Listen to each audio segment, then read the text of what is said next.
Welcome to Assetto Corsa Competizione car review. Today we're taking a look at the Ferrari 488 EVO Stracciatella di Campari Frutti di Mare. And Dios mio, this is in my opinion one of the most bellissimo cars in ACC. We're gonna drive it around Imola in the standard aggressive setup, as we're gonna do with all the cars in this series to make it a fair comparison. We'll be testing it out against AI, so we're not endangering any real drivers. Let me know in the comments down below what your opinion is of this car, what cars you'd like to see next, and while you're down there, ram that subscribe button as hard as I ram the AI each race. And of course, a special thanks to my big and beautiful boys, Jorik, Arthur Cabral, Alex Fleming, and JP Kelly. Thank you guys so much for supporting the channel, and now, let's get into the review. So here we are at Imola, and what better track to test out the Ferrari at the Autodrome de Dino e Enzo Ferrari. I think it's called in Italian. But the Ferrari, oh boy, EVO, I just love this car. The looks of it, it's so sexy, and it just works for me on a certain level. I don't know, other cars, they, especially since this 1.8 update, oh boy, I gotta watch the road while I'm talking. But since this 1.8 update, I've tried out a bunch of cars, but none of them feel so silky smooth to drive as the Ferrari EVO. Ooh. And I just wanted to touch on some good points, some pros and some cons, and maybe we'll even see them throughout this race. But the first pro that I want to talk about with this car is that the steering, it feels so responsive. When you turn left, your car turns left, and the only time when you have trouble really with unresponsiveness in the steering wheel, and you can also call it understeer, oh baby, is when you're going very fast and all the weight is over the back wheels and your front tires are maybe a little bit floaty. So at higher speeds, when you really need your car to move a certain way, can get a little difficult. But in the other circumstances that you come across in a race, this car feels super responsive, and I love it for it.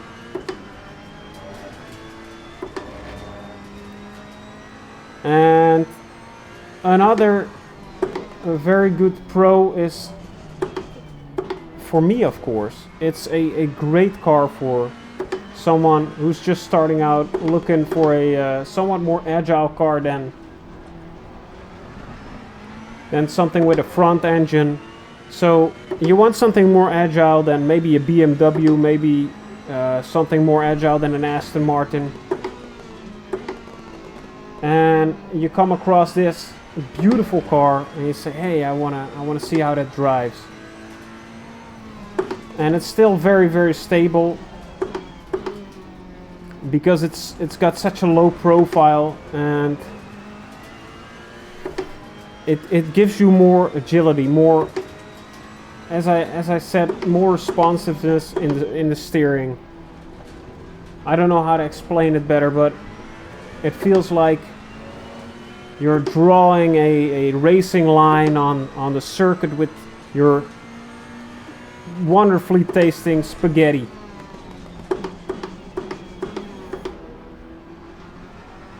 Because it's a beautiful Italian car, of course. And I'm a little bit biased. Oh, look at this. Maybe I upshifted a little too early. Oh.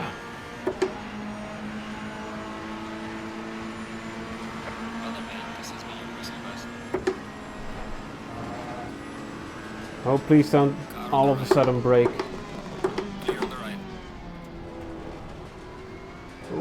These AI are pretty good. I love it. So there you see a little bit of understeer coming on, because you're going at it. Oh, this is a little dangerous action from myself. I should not have done that, but it's AI. And when you get the trail braking down in this car, or when you get the trail brake, you get a little bit of a feeling for the trail braking. You get this car moving like you've been doing it for years. And I hope that's in the real life as well. And I don't think it's been such a successful car in GT racing in real life, and it's such a beloved car. Ooh, where's that? Oh, here's it. Ooh. And we're on the aggressive setup, of course, and I can sometimes just ram down the throttle and it will just hold. And I like that. I like that very much in cars. Oh. Snoop up a little bit on the inside here. Ooh, I'm such a dick to these AI. This is absolutely no good racing etiquette, guys. Don't mimic this in online races. This is stupid. But as you can see, it's still controllable in tight situations like that. Oh my lord! And that this incident brings me to another very, very good pro about this car, and I think it ties a little bit into how stable it is. But sometimes when you get in trouble with a mid-engined or rear-engined car, you're in a lot of trouble. You cannot save that thing if your life depended on it. But with the Ferrari, it feels like you're... I want to be poetic about it because it's a Ferrari, of course, but when you're in trouble with the Ferrari, when you're trying to save it from crashing, it feels like an intricate ballet dance that you're doing. You're all of a sudden you find yourself in the Wedding of Figaro. I think that's an opera, but you get what I mean.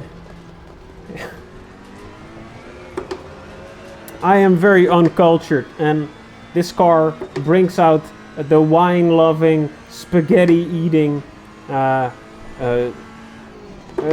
fratello in me. I feel like a real Silvio Berlusconi in this car, a playboy millionaire that also is the leader of the country. Not anymore, but let's not get into the politics of the Ferrari. It is a good little horsey that will get you from A to B in a beautiful fashion. I gotta say. Oh, I gotta watch the road as well. And one thing we're not experiencing on this track, of course, is that top speed is, I think, not as high as other cars in this game, but it is so wonderful to drive through the corners. I really, really love this car, and I think that's shining through in this whole review of it. And that's why I think you just should try it out for yourself and see if you're also enchanted by the Italian magic of the prancing horse. Is it prancing? Staggering horse. Is it staggering? I don't know. I don't know what the English word for steiger is. But it's all good. Let's see if we can catch up to these AI as well. Oh. And just how beautiful it manages everything. It's just amazing. I was practicing with this car earlier on Spa, and then the understeer, you can really feel it through Eau Rouge, where you feel like you want somewhat more grip than you have, and I often overshot. Oh god. Even the AI does it. Am I crazy for hating that people do that? But on Eau Rouge you want to go to the right, of course. Oh, this is very, very dangerous. And again, we can just easily save it from being a complete mess. This is of course deliberately done so I can show you the limits of this car. I really promise that, guys. I'm a very, very certifiably good driver.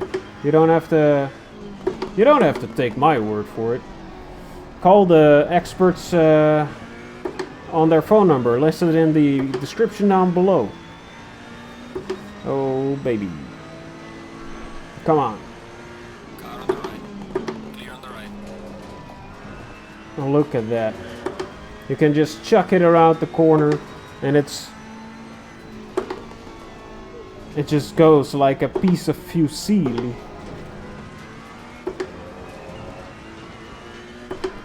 Yeah, I'm very enamored by this car, and I think educated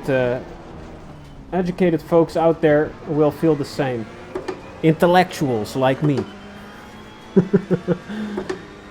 So yeah, if you, what are your opinions of this car? Oh, jeez. As you can see, it does understeer a little bit if you don't handle the trail braking right. So that's the thing you gotta master. But besides that, it's just a beautiful, good old piece of steel. I hope you enjoyed this episode. Thank you for hanging out, and I hope you learned something or are also enamored by the Ferrari. But if you stuck around this long, thank you very, very much. And thank you as well to all the beautiful baby boys and girls that are supporting this channel. Their names are on the screen right now, and I hope to see each and every one of the rest of you in the next video. I love you guys. Mwah. Now let me drive this thing a little bit more.